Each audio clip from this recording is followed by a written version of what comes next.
একটা মধ্যবিত্ত ফ্যামিলির এই মোটরসাইকেল থেকে কিন্তু তারা আর্ন করে না আহামরি, মানে ওয়ার্ল্ড ওয়াইড এটা একটা নিত্য প্রয়োজনীয় জিনিস বা একটা ফ্যামিলি মেম্বার হয়ে গেছে। 1,20,30,000 টাকা হওয়ার কথা, সেটাই আমরা কিনতেছি প্রায় 2.5 লাখ থেকে 3 লাখ 3.5 লাখ টাকা।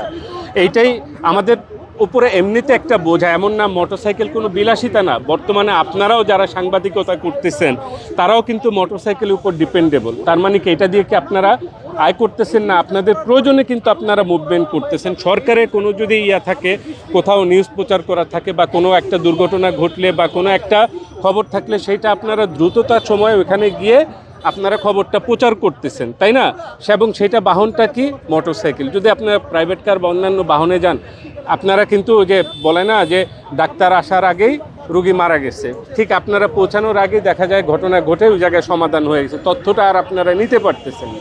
সো মোটরসাইকেল হয়ে গেছে শুধু দেশবাসী, মানে বাংলাদেশের উপর না, মানে ওয়ার্ল্ড ওয়াইড এটা একটা নিত্য প্রয়োজনীয় জিনিস বা একটা ফ্যামিলি মেম্বার হয়ে গেছে। সো এই জিনিসের উপরে এইভাবে অযাচিত করটা বসালে আজকে আমার যে সাধারণত যে 3.5 লক্ষ টাকা বাৎসরিক আয় হলে সে করের আওতায় পড়ে, আমার ইনকাম কিন্তু তা না, আমার ইনকাম তা না। এখন আমার এই মোটরসাইকেল আমার একটা আছে দেখা আমাকে 3 করতে হবে, এখন 3 করলে আমাকে বাধ্যতামূলক করের আওতায় আসতে হবে। এখন এইটাকে আমার জন্য কি জুলুম হয়ে যাচ্ছে না? যেখানে আমার মানে মোটরসাইকেলটা আমার প্রয়োজনে আমি ব্যবহার করতেছি, আমার বাচ্চাদের পেছনে তাদের স্কুলে আসা যাওয়ার পেছনে যে খরচটা, সেটা আমি মোটরসাইকেলের কারণে আমার খরচটা আমি কমায় আমার বাচ্চাকে আমি ভালো একটা জায়গায় পড়াশোনার চেষ্টা করতেছি। সো এই জিনিসগুলা সামঞ্জস্যতা চিন্তা করা উচিত এনবিআর এবং সরকারের।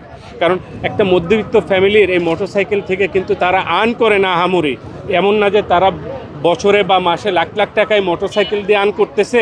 কিভাবে তাদের থেকে আমরা ট্যাক্সটা নিতে পারি, করের আওতায় এনে তাদের কাছ থেকে ট্যাক্সের পরিধি বাড়াতে পারি। এখন একটা যদি চিন্তা করেন, প্রায় 50 লক্ষ মোটরসাইকেল রেজিস্টার, যদিও এটা পুরনো, এটাকে আর হালনাগাদ করে না, হালনাগাদ করলে এটা 65 থেকে 70 লক্ষ মোটরসাইকেল রেজিস্টার্ড আছে। এখন এই 70 লক্ষ মোটরসাইকেলের উপরে যদি এই করটা চাপায়, বিশাল একটা অ্যামাউন্ট কিন্তু সরকারের কোষাগারে আসবে।